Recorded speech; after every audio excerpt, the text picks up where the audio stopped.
예, 마지막 부동산 실명법이죠. 부동산 실명법은 일단 사례 문제로 많이 나오는데 유형이 있었죠. 첫 번째 양자간 명의신탁. 양자간이라고도 하고 뭐 이자간이라고도 하고 기본형이라고도 하는데 갑이 을에게 명의신탁을 하고요. 부동산의 소유권 이전 등기를 해주었다. 그러면 뭐 특별한 얘기가 없으면 이 명의신탁은 부동산 실명법에 의해서 무효죠. 그럼 소유권은 누구한테 있는 거예요? 갑한테 있죠. 그러니까 우리 판례에 하면 이 명의신탁 자체가 반사회성을 띠는 것은 아니다. 그러니까 반사회적이 아니니까 불법 원인급여도 적용될 수 없겠죠. 만약에 이게 반사회적이면 소유권은 누구한테 귀속되냐면 을에게. 근데 이건 반사회적은 아니기 때문에 소유권은 갑에게 있고 따라서 갑은 을을 상대로 소유권에 기한 등기 말소나 또는 진정명의 회복을 원인으로 한 이전 등기를 청구할 수 있다는 거고요. 그럼 여기서 제일 기본적으로 보실 점은 갑은 명의신탁을 해지하고 소유권의 이전을 받아올 수 있다. OX에? 틀리죠? 해지라는 말은 명의신탁이 유효할 때만 쓸 수 있죠. 그래서 현행법상 명의신탁을 해지한다는 말은 언제만 쓰는 거냐면 부부, 종중, 종교단체. 요 경우만 해지고요. 나머지는 해지란 말 쓰면 무조건 다 틀리죠. 그러면 이 의뢰하는 사람이 이거를 병한테 팔았어요. 얘는 지금 권리자가 아니라 무권리자인데 자기 앞으로 등기되어 있다고 제3자에게 팔았다. 그러면 이 제3자 병은 소유권을 취득할 수 있느냐 문제죠. 할 수? 선악을 불문하고 소유권을 취득하죠. 왜 선악을 불문하고 취득해요? 법이 그렇게 정했다고 그랬죠. 지금 법이. 가담법은 누구만 보호한다고 정했어요? 선이. 근데 부동산 실명법은 제3자는 선악을 불문하고 보호돼요. 그러면 얘한테 등기가 되는 순간 갑은 더 이상 소유자가 아니야. 그럼 어떤 이유로? 실제 사건에서는 이 병이 등기를 했는데 이게 경매가 진행이 됐어요. 근데 우연하게 수탁자가 경락을 받아 등기했다는 거야. 그러면 이 갑은 을을 상대로 소유권에 기해서 등기 말소를 청구할 수 있느냐? 돼야 안 돼? 안 된다라는 게 판례였죠. 왜 안 되냐면 갑은 소유자가 아니니까. 얘한테 등기되는 순간 갑은 소유권을 상실했고요. 을이 경락을 받았다고 해서 갑의 소유권이 살아나는 건 아니잖아요. 갑이 을에게 더 이상 소유권에 의한 물권적 청구를 행사할 수는 없다라는 거죠. 그러니까 양자간 명의신탁은 너무 간단해서 시험에 잘 안 나와요. 그러니까 이 개념만 좀 받으시면 되고 대체로 시험은 둘 중에 하나가 나오는데 3자간 아니면 계약형 둘 중에 하나죠. 두 번째 3자간 등기 명의신탁이라고 하기도 하고요. 중간 생략형이다라고 말하기도 해요. 그러니까 요건 이제 어떤 상황이냐면 갑이 을하고 명의신탁 약정을 하고요.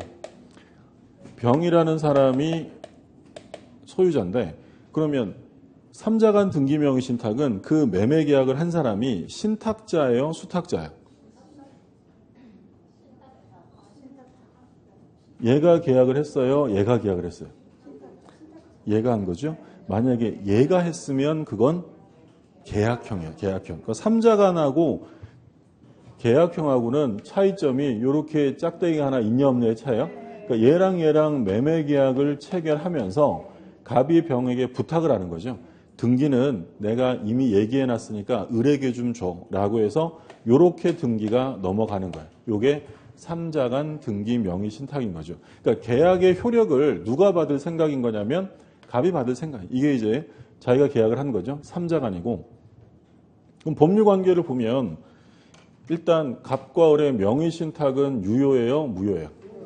명의신탁은 무효. 약한 모습 보이지 마시고요. 부부, 종중, 종교단체 안 나오면 다 무효예요. 그렇죠? 무효. 그럼 요 매매계약은 유효예요, 무효예요? 매매계약은 유효합니다. 매매계약은 아무 문제 없으니까. 그러면 병에서 을로 넘어간 등기는 유효예요, 무효예요?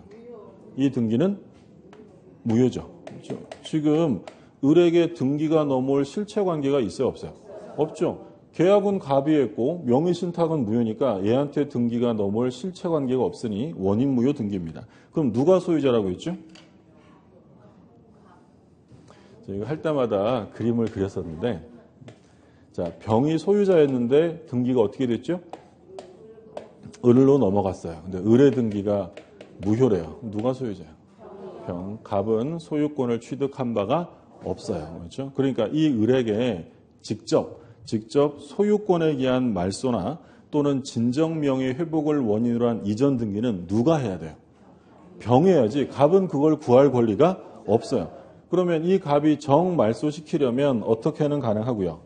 병을 대위해서 을의 등기를 말소시키고, 그럼 이게 이제 말소되면 병 명의로 돼 있잖아요. 그럼 병은 갑에게 소유권 이전 등기를 해줄 의무가 있어요, 없어요?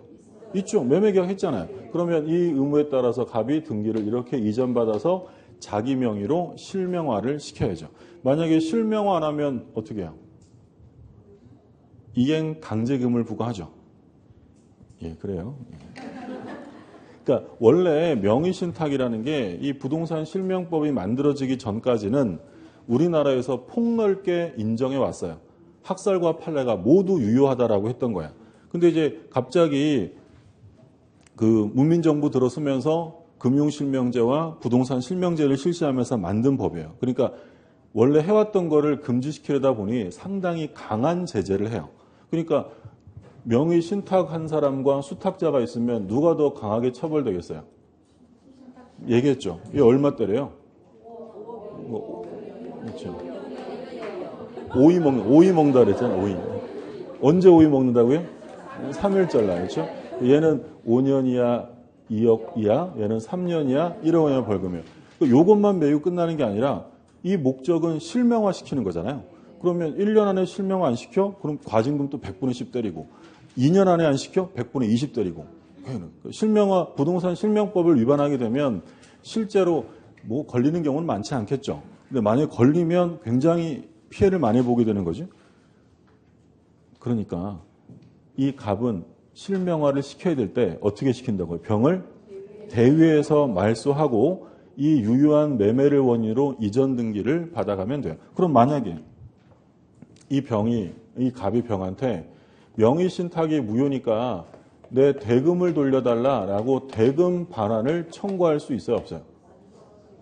매매대금 돌려달라고 할 수 없죠. 매매대금을 돌려받으려면 매매계약이 무효일 때 받는 거고요. 매매는 유효잖아요. 그러니까 대금 돌려달라고 할 수는 없고 뭐 달라고 해야 돼요? 등기를 청구해야죠. 등기조라고 등기를 청구할 수 있다. 등기 청구권이 있는 거고. 자, 그러면 요 을이요 A한테 팔았어요. A한테 팔았다. 그러면 요 A는 선악을 불문하고 소유권을 취득해요. 얘는 뭐니까? 제3자니까. 근데 여기서 제3자라는 것은 이 무효등기를 믿고 얘랑 거래한 사람이 제3자인 거고요. 만약에 이 A가 누구한테 이 부동산을 사기로 계약을 했냐면 갑이랑 계약을 하고 등기만 넘겨받으면, 을에서 넘겨받으면 얘는 제3자 아니에요. 얘는 보호되지 않은 제3자 아닌 거예요. 제3자가 되려면 얘랑 이 수탁자랑 직접 거래하고 권리를 취득한 사람을 제3자다라는 게 판례 입장이죠. 이게 3자간 등기 명의신탁 끝났고요. 네, 끝나고 이제 금방 집에 갈 수 있을 것 같죠? 계약형. 계약형은 갑이 을에게 명의신탁을 하면서 돈을 주죠. 매수자금을 줍니다. 야, 네가 이 돈 가지고 병 거 좀 사라고 해서 둘 사이에 매매계약이 체결이 돼요. 등기가 병에서 을로 이전돼. 이게 계약형이에요. 그러니까 지금 3자간이랑 계약형을 정확하게 구별하셔야 돼요. 3자간은 누가 계약하는 거예요? 갑이 하는 거고, 그리고 계약형은 수탁자가 직접 계약하는 거예요. 물론 예외적으로 수탁자가 직접 계약을 하지만 효과를 갑에게 귀속시킬 생각이다. 이런 말 나오면 그건 3자간이에요. 그러니까 효과 귀속을 누구에게 시킬 거냐? 3자간은 얘가 직접 하는 거니까 얘한테 시키는 거고요. 계약형은 누가 귀속받는 거예요? 수탁자가 받는 거예요. 이게 계약형 명의신탁이다라고 보고요. 그러니까 단순하게만 구별한다면 수탁자가 직접 계약을 해서 계약형이다라고 생각하시면 돼요. 그럼 이 경우에는 경우를 나눴죠. 매도인 병이 악이냐 선이냐. 자, 매도인이 악이에요. 악이. 얘가 진짜 매수인이 아니라 명의신탁으로 들어온 사람이라는 걸 알고 있대요. 그러면 의뢰 등기는 유효예요? 무효예요? 무효죠. 무효. 그럼 여기서 이제 조심하실 판례는 매도인이 악이어서 이 등기가 무효면 돈 대준 갑이 매수인의 지위를 승계하여 갑이 병에게 등기를 청구할 수 있는 것이 원칙이냐? 할 수 없다라는 게 판례예요. 이게 무효가 되었다고 해서 갑이 매매 계약한 게 아니잖아요. 갑이 매수인의 지위를 당연히 승계할 수는 없는 것이고 예외적으로 어떤 경우에만 가능해요. 병이 동의해 주거나 승낙해 주면, 병이 동의나 승낙을 해주면 이 동의 승낙에 따라 그때는 등기 청구할 수 있어요.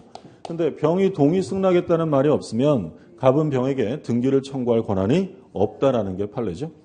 그러니까 악인 경우에는 이게 전부예요. 나올 수 있는 이게 전부고, 주로 이제 시험에는 매도인이 선의인 경우를 많이 물어보죠. 자, 매도인이 선이에요. 그러면 갑과 을의 명의신탁의 효력 유효예요, 무효예요? 그럼 당연히 무효죠. 당연히 무효. 근데 을의 등기는 유효하다라고 했죠. 그러니까 얘가 을이 진짜 매수인인 줄 알고 팔았다면 얘도 얘 입장도 고려해 줘야 될 거 아니야. 그러면 이 매매계약과 등기는 유효해요.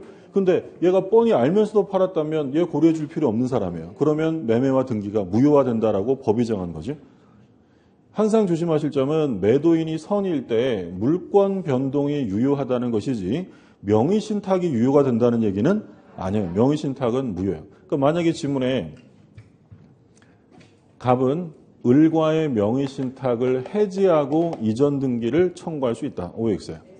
틀려요. 해지란 말 쓰면 안 되죠. 명의신탁이 무효니까.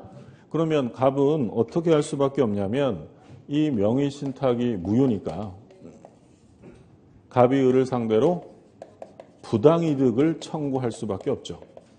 그럼 여기서 이제 문제가 되는 건 이 부당이득 청구로 받아갈 수 있는 것이 매수자금이냐 부동산 자체냐가 문제였어요. 자, 우리 판례는 경우를 나누죠.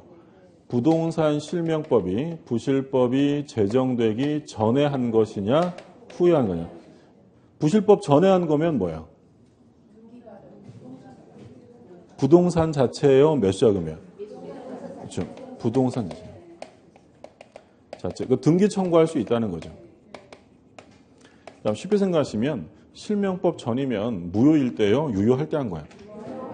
유효할 때 한 거니까 지금이라도 부동산 받아갈 수 있게 해주겠다라는 거죠. 근데 실명법 이후에 한 거면 무효일 때, 하지 말라고 할 때 한 거잖아요. 그럼 이때는 목적대로 부동산을 줄 수는 없고요. 이때는 매수자금의 반환만을 청구할 수 있을 뿐이다라는 게 판례 입장이죠. 그러면 이 갑이 매수자금을 을에게 주고 목적물을 점유 사용하고 있는 상태인데 이게 부동산 실명법 전이었다면 뭘 행사할 수 있다고요? 등기 청구권을 행사할 수 있어요. 실명법 전에 한 거니까. 그러면 이때 이 갑의 등기 청구권은 소멸시효에 걸리느냐 문제가 있었죠. 소멸시효에 걸려야 한 걸요? 걸리죠. 그렇죠? 그러니까 여기서 오해하시면 안 되는 게 점유하고 있으니까 소멸시효가 진행 안 된다라고 하면 안 되고, 점유하면 소멸시효가 진행하지 않는 경우는 등기 청구권의 발생 원인이 뭐일 때요? 매매일 때. 매매를 원인으로 한 등기 청구권은 점유하면 소멸시효가 진행되지 않는다고 했죠. 그런데 이 등기 청구권의 발생 원인은 매매가 아니죠. 이거는 부당이득이라는 순수한 채권의 변형물이에요. 그러니까 이거는 무조건 소멸시효에 걸려요. 그럼 이 그림 보면 3자간에서요. 갑이 목적물을 점유하고 있고 병에게 등기 청구권이 있다고 했죠. 요거 소멸시효에 걸려야 안 걸려요? 안 걸리죠. 원인이 뭐니까? 매매니까. 근데 이거는 매매가 아니라 부당이득 채권이기 때문에 무조건 소멸시효에 걸린다라는 게 판례고, 그러면 이 갑이요. 실명법 이후에 한 거면 이건 무효고 뭘 받을 수밖에 없냐면 매수자금이요. 그럼 이때 이 갑이요. 매수자금 안 주면 당신 땅 못 줘라고 유치권 행사할 수 있느냐? 돼야 안 돼요? 안 된다고 했죠. 우리 뭐 유치권 안 되는 건 앞에서도 많이 봤죠. 매매대금, 매수자금 이런 것들은 인정될 수 없다. 근데 이 갑이 등기는 을에게 해두고 목적물은 자기가 사용하니까 왠지 좀 어색한 거죠. 그래서 이 두 사람이 임대차 계약서를 한 장 썼어요. 무슨 말인지 되셨죠? 그 신탁자가 돈 대주고 등기는 누구한테 했다고요? 을한테 했고 목적물은 신탁자가 쓰는 거야. 그럼 지금 법률상 누가 소유자라고 그랬어요? 을이 소유자잖아요. 그러니까 뭘 했냐면 임대차 계약서를 한 장 쓰고 갑이 사용하는 거야. 이 임대차 계약은 유효일까요? 무효일까요? 임대차는 통정 허위 표시로 무효다라는 게 판례입니다.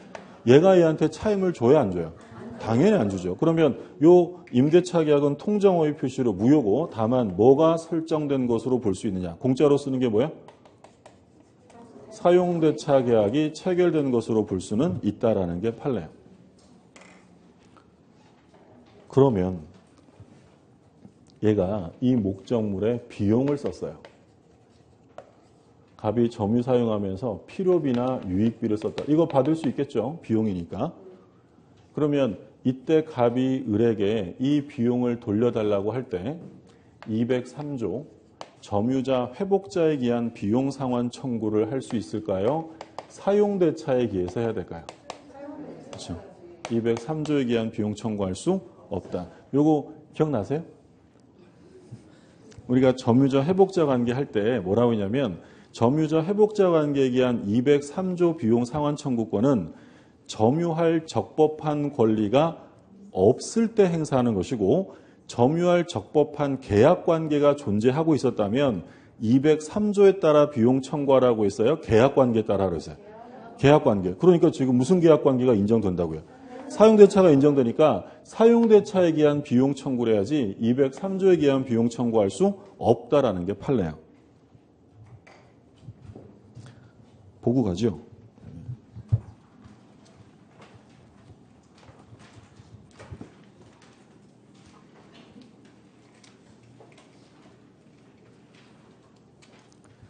(267쪽을) 보세요. 267쪽.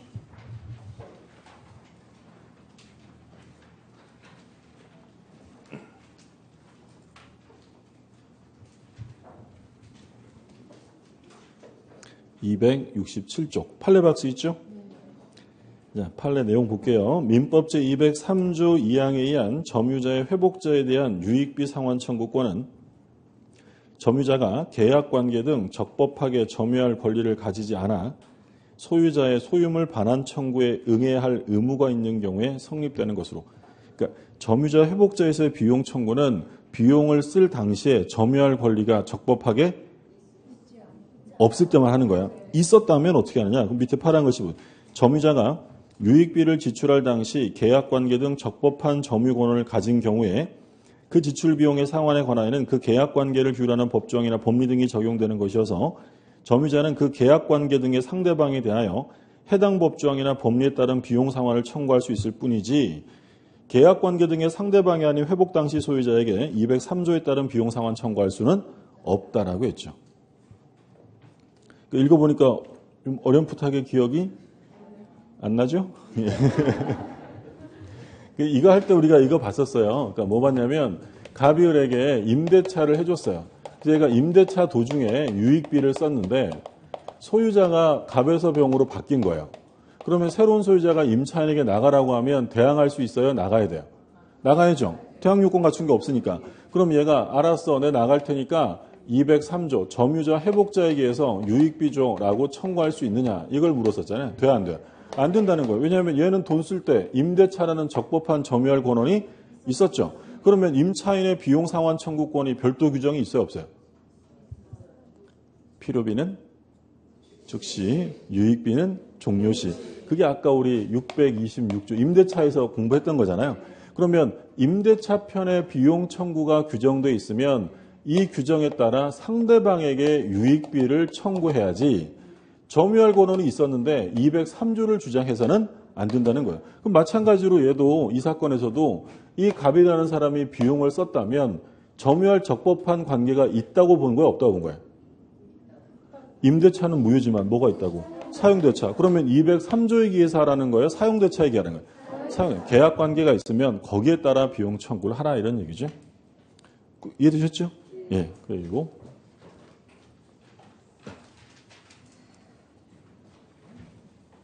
을이 A한테 팔았어요.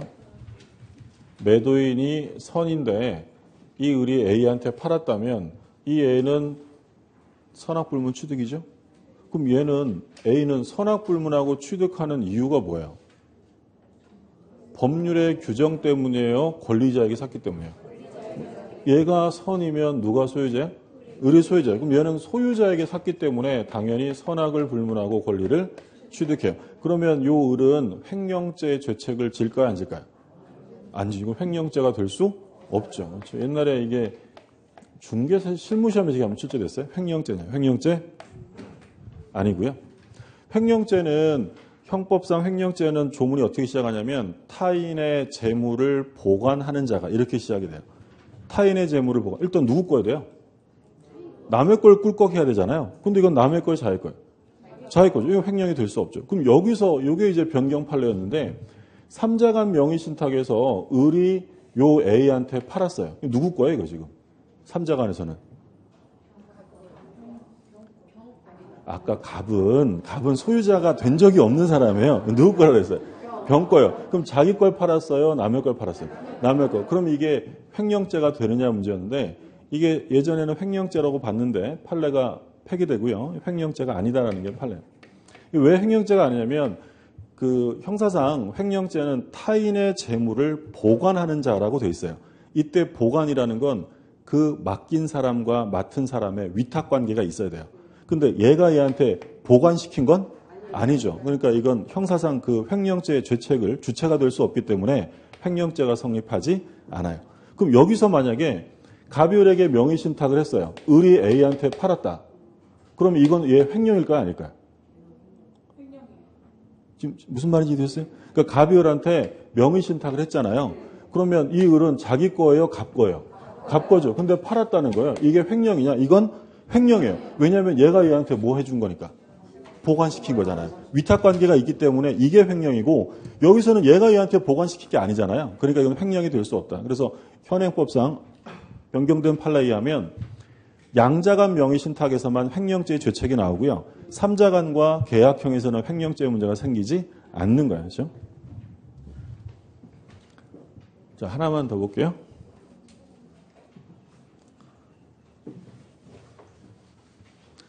이번에는 갑이 을한테 돈을 주면서 예를 들어 1억 원을 주면서 야, 저기 법원에 가면 경매가 있는데 이 돈으로 네가 좀 경락받아와 라고 해서 1억 원을 받아서 법원에 경매 참가해서 경락을 받아 등기합니다. 물론 법원이 소유자는 아니고요. 소유자는 뭐 따로 이렇게 있겠죠. 이 병거를 법원을 통해 경락받았다. 그러면 돈을 대준 갑과 경락받아 등기한 을 사이에는 어떤 관계가 있는 거예요? 명의신탁 약정이 있는 거죠. 그러면 지금 이 그림은 삼자간이랑 계약형 중에서 어디에 해당이 되죠? 계약형. 그러면 소유자가 되는 사람은 누구냐면 을. 얘가 소유자가 돼요. 근데 이제 보통은 이렇게 하면서 어떤 약정을 한다고 했냐면 나중에 부동산을 나한테 이전해줘야 돼 라고 약정을 하거나 또는 이거를 예를 들어 A에게 팔면 처분하게 되면 그 대금을 반환해야 된다라고 약정하는 경우가 보통이에요. 그러면 을이 나중에 부동산을 주기로 했다든지 처분한 다음에 그 매각 대금을 돌려주기로 했다라고 하면 이 약정은 유효예요, 무효예요? 이 약정은 무효죠. 무효죠. 이거 왜 무효라고 했냐면 이 약정은 명의신탁을 전제로 했는데 명의신탁 자체가 무효이기 때문에 이를 전제로 한 약정 또한 무효가 될 수밖에 없다는 게 판례고요. 그럼 을은 얘한테 얼마만 주면 돼요? 그렇죠. 받은 매수자금을 주면 돼요. 그러니까 예를 들어 얘한테 팔아가지고 2억을 받았어요. 땅값 올라가지고. 그럼 2억을 받았어도 얼마만 주면 된다고요? 1억만 주면 되는 거지. 근데 을이 그래도 갑이 맡긴 건데 어떻게 그러나 이러면서 등기를 그냥 줘버려요. 그럼 이 등기는 유효예요? 무효예요? 등기는 유효하다라고 했죠. 왜 유효라고 그랬어요? 어차피 돈 갚아야 되잖아요. 이건 대물변제 약정으로 유효하다라고 했고, 그러면 여기 삼자간도 같이 보셔야 되는데, 삼자간 명의신탁은 을 앞으로 등기가 돼 있으면 갑이 어떻게 해야 된다고요? 병을 대위에서 말소하고 이전을 받아가야 되는데 얘가 그냥 옛다고 등기 줘버립니다. 이 등기 유효예요? 무효예요? 이 등기? 유효하죠.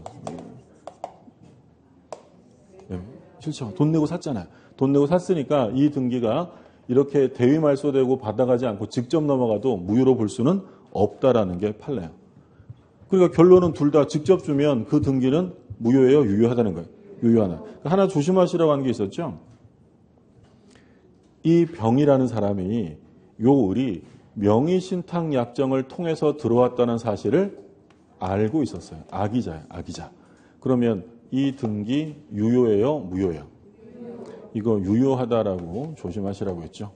그러니까 우리가 봤던 계약형 명의신탁에서는 매도인이 악이면 등기는 무효인데 이건 매매가 아니라 뭐야? 경매로 넘어간 거죠. 그럼 경매로 넘어온 것이라면 이 병이라는 사람이 선이냐 악이냐는 아무 상관 없죠. 얘가 경매 절차를 지배할 수 있는 사람이 아니기 때문에 얘가 알고 있는 것과 얘가 경락받은 건 아무런 인과관계가 없는 거야. 따라서 얘가 선이든 악이든 등기는 무조건 뭐라고요? 유효하다라는 것이 판례 입장이죠. 자, 다 끝났어요.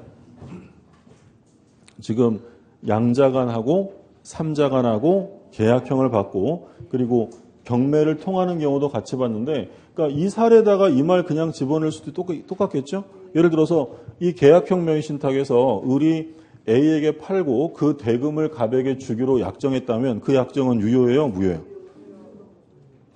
다시. 자, 을이요. 지금 이 계약형에서 갑이 을에게 돈 줘서 샀잖아요. 근데 나중에 이걸 팔면 그 처분한 대금을 돌려주기로 약속을 했대요. 이 약정은 유효예요? 무효예요? 무효죠. 이 똑같은 내용이잖아요. 부동산 돌려주기라는 약정 이런 거 전부 다 명의신탁을 전제로 한 것이기 때문에 명의신탁의 무효니까 이 약정 또한 당연히 무효가 된다는 거죠. 여기에 같이 붙여서 넣을 수도 있는 거고요. 그런데 부동산 실명법에서 규정하는 명의신탁이 아닌 게 있었잖아요. 뭐 있었죠? 부실법상의 명의신탁으로 볼 수 없는 거. 인간적으로 한 개 정도는 기억이 나야 될 텐데. 양도담보, 가등기담보, 상호명의신탁, 신탁법상 신탁. 그러니까 이거는 아예 명의신탁으로 보질 않아요. 적용 배제. 자, 확인하고 659쪽이랍니다. 659쪽. 659쪽에 적용 배제와 특례가 있죠. 이건 아예 배제, 명의신탁이 아닌 거죠. 1번의 괄호에 양도담보, 가등기담보, 2번 상호명의신탁, 3번 신탁법상 신탁이고요. 그럼 이 경우에 부부간의 명의신탁은 명의신탁이 아니에요. 명의신탁이에요. 명의신탁인데 예외적으로 탈법의 목적이 없으면 허용해 주는 거죠. 밑에 판례 볼게요. 부부의 명의신탁 특례에 사실혼 배우자가 포함되냐. 사실혼은 포함되지 않는다라고 했고요. 그리고 명의신탁할 때는 남남이었는데 나중에 두 사람이 혼인을 했어요. 그러면 이 명의신탁은 계속 무효예요? 유효가 돼요? 유효가 되는데 조심하실 점은 언제부터요? 혼인 시부터 유효지 명의신탁 시로 소급하지 않습니다. 소급이 없다는 점. 다음 페이지에 이제 마지막으로 나오는 게 유효한 명의신탁이에요.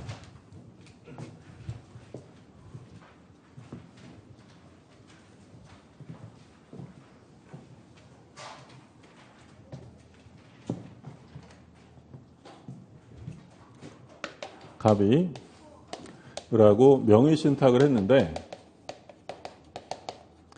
그러니까 유효한 경우 두 사람이 부부관계라든지 또는 뭐 종중이 종중원에게 했다든지 명의신탁을 하면 이게 탈법의 목적이 없을 때 예를 들어 뭐 부부라고 할게요. 부부간에 명의신탁했다. 그럼 이건 무효가 아니라 유효합니다. 그럼 이게 유효한 명의신탁이면 대내적 소유자와 대외적 소유자로 나뉘죠. 그러면 내부적으로 대내적 소유자는 누구예요? 갑이고요. 대외적 소유자는 을이에요. 그러면 이 갑은 이 을에게 이거 내 거다라고 소유권을 주장할 수 있어요, 없어요? 당연히 있죠. 그럼 을이 갑한테 내 거다 이렇게 주장할 수는 없죠. 그러니까 대외적으로는 할 수 있을지 몰라도 내부적으로는 갑 거니까 주장을 할 수 없어요. 그러면 이 갑이라는 이 명의신탁자는 임대할 적법한 권한이 있어요, 없어요? 있죠. 소유자죠, 실제로. 주임법상 주임법이 적용되기 위해서는 반드시 소유자와 임대차 계약을 체결하여야 한다. 오해했어요. 틀려요. 주임법상 대항력을 갖추기 위해서는 보통 소유자랑 하겠지만 소유자가 아니라 하더라도 임대할 적법한 권한 있는 자와 계약하면 주임법 적용해줘요. 대표적인 사람 누구예요? 유효한 명의신탁. 실제로 갑거니까 얘랑 명의신탁한 경우에도 대항력 다 인정을 해준다라는 게 판례고요. 그러면 만약에 A라는 사람이 이 부동산을 침해하고 있어요. 그러면 이 A에 대해서 직접 방해 제거를 구할 사람은 누구겠어요? 이건 대외적인 문제니까 을은 직접 방해 제거를 구할 수 있고 갑은 직접은 안 되죠. 을을 대위에서 할 수 있어요. 그리고 오해하시면 안 되는 게 갑이 을에게 일반 명의신탁, 무효인 명의신탁을 했어요. 이때 대외적 소유권이 수탁자 을에게 있다라고 하면 돼야 안 돼요? 갑이 을에게 명의신탁을 해서 수탁자가 등기했어요. 그럼 대외적 소유권은 수탁자 을에게 있다라고 하면 오해했어요? 이러면 틀리는 거예요. 대외적 소유권은 유효한 명의신탁일 때만 쓰는 거고요. 이거 지금 무효잖아요. 그럼 이건 무효 등기일 뿐이지 얘가 대외적 소유자가 되는 게 아니에요. 소유권은 무조건 누구한테 있는 거예요? 갑에게만 있는 거예요. 근데 유효하다라고 하면 대내외적 소유권이 구별되어진다는 거죠. 자, 을이요. 병한테 팔았어요. 병은 선악불문 취득이죠. 소유자에게 샀으니까. 대외적 소유자에게 샀으니까. 뭐만 안 하면 돼요. 그렇죠. 을의 배신적 행위, 배임행위에 적극, 가담, 권유만 안 하면 되죠. 적극 가담하면 반사회성을 띠니까. 그럼 갑은 어떻게 말소시켜요? 을을 대위에서 말소. 왜냐하면 대외적 소유자가 누구니까? 을이니까 갑이 직접은 안 되고 대외적 소유자를 대위에서 말소시키고 다시 이제 명의신탁을 어떻게 하면 되겠어요? 유효니까 해지하고 등기를 받아갈 수 있다라고 했죠. 자, 문제 볼게요. 661쪽에 갑은 2015년 10월 17일 경매 절차가 진행 중인 을 소유 취득을 하기 위하여 병에게 매수자금을 지급하면서 병 명의로 소유권 이전 등기를 하기로 약정하였다. 병은 위 약정에 따라 위 토지에 대한 매각 허가 결정을 받고 매각 대금을 완납한 후 자신 명의로 소유권 이전 등기를 마쳤다. 옳은 것은? 자, 사례가 그려지세요? 여기 있어요, 없어요? 어떤 거예요? 요거죠, 요거. 근데 여기 매매가 아니라 뭐라 그랬었어요? 경매. 근데 사람 이름은 좀 다르죠? 갑과 수탁자가 누구예요? 병이고 소유자가 을이었나요, 그러면? 네, 이렇게 되어 있는 거. 이 내용 그대로 물어보는 거야. 1번부터 보세요. 1번. 기억. 갑과 병의 관계는 계약 명의 신탁에 해당한다. 그렇죠. 계약형이랑 같은 거잖아요. 그 다음에 니은. 갑과 병의 명의 신탁 약정 사실을 을이 알았다면 병은 토지 소유권을 취득하지 못한다. 할 수 있죠. 그러니까 매매의 경우에는 얘가 악이면 소유권을 취득할 수 없다고 했어요. 근데 이건 매매가 아니라 뭐라고요? 경매니까 악이라 하더라도 소유권을 취득할 수 있다라는 거예요. 꼭 비교해 두시라고 했던 거고. 그 다음에 디귿. 갑은 병에 대하여 매수자금 상당의 부당이득 반환을 청구할 수 있다. 지금 무효니까 뭘 받아가야겠어요? 매수자금 받아가야 되잖아요. 매수자금 부당이득 반환 청구하면 되고요. 여기까지고. 자, 이렇게 해서 오랜 시간 동안 한 권의 책을 가지고 여러 번 봤어요. 그리고 이제 다음 주부터는 문제풀이 과정이죠. 예. 그러니까 이론 강의를 이렇게 열심히 하고 이해가 좀 됐어도요, 실제 문제가 안 풀리는 경우도 많아요. 그러니까 어차피 우리 시험은 객관식 문제를 보게 돼 있잖아요. 객관식 문제 과정이 굉장히 중요해요. 그러니까 지금까지 정리하셨던 거를 객관식 문제 적응력을 키운다라고 생각하시면 되겠고요. 그리고 꼭 당부드릴 말씀은 객관식 문제 풀이에 들어가면 꼭 먼저 풀어 오셔야 돼요. 그 진도표 같은 거 나왔잖아요. 그러니까 객관식 문제를 안 풀어오면 수업에 별 의미가 없어요. 물론 문제를 꼼꼼하게 하나하나 이게 왜 틀린 거고 왜 맞은 거고 이런 거를 다 조사해서 오시라는 게 아니라 그냥 어떤 문제인지를 한번 보시라는 거예요. 그러니까 예를 들어서 사례 문제가 쭉 나오잖아요. 그럼 사례 문제는 그럼 저는 집에서 이제 수업하러 올 거 아니에요? 그럼 전 집에서 문제집 한번 수업할 거 보고 올 거야, 안 보고 올 거야? 당연히 보고 와요. 제가 냈고 그리고 전날 저는 또 보고 와요. 그럼 사례 문제를 풀 때 제가 쭉 읽으면 저는 머릿속에 그려질 거 아니에요. 근데 여러분은 안 풀어오고 오시면 저는 셋째 줄 읽고 있는데 첫째 줄을 보다가 그럼 저 혼자 문제 푸는 꼴이 되잖아요. 의미 없고요. 그리고 또 문제를 저랑 또 같이 풀면 잘 풀려요. 예. 그건 제 실력이지 여러분의 실력이 아니라는 거예요. 예. 그러니까 문제를 미리 꼭 풀어오셔가지고 이게 뭐지 하는 건 약간 좀 체크도 해오시고 그리고 그런데 수업 시간에 그 궁금증이 해결되면 좋은데 선생님이 그냥 넘어가 버리더라. 그러면 오셔서 질문하셔가지고 이 중요한 걸 해결하고 나가셔야지 아무것도 안 풀어오시고 책 보고 책 안 넘겨지니까 막 이렇게 밀면서 수업 들으면 큰 의미가 없어요. 그러니까 꼭 먼저 좀 꼭 풀어오시고 다음 주 첫 시간에는 아마도 한 통장 오입 표시 정도까지 그 정도까지 진도가 나갈 예정이니까 여유 있는 분들은 좀 더 풀어오셔도 되겠고요. 그러니까 꼼꼼하게는 안 푸셔도 돼요. 모르는 건 그냥 넘어가셔도 되고요. 어떤 문제가 나와 있는지는 알고 오셔야 한다는 거예요. 여기까지 보겠습니다. 수고 많으셨습니다.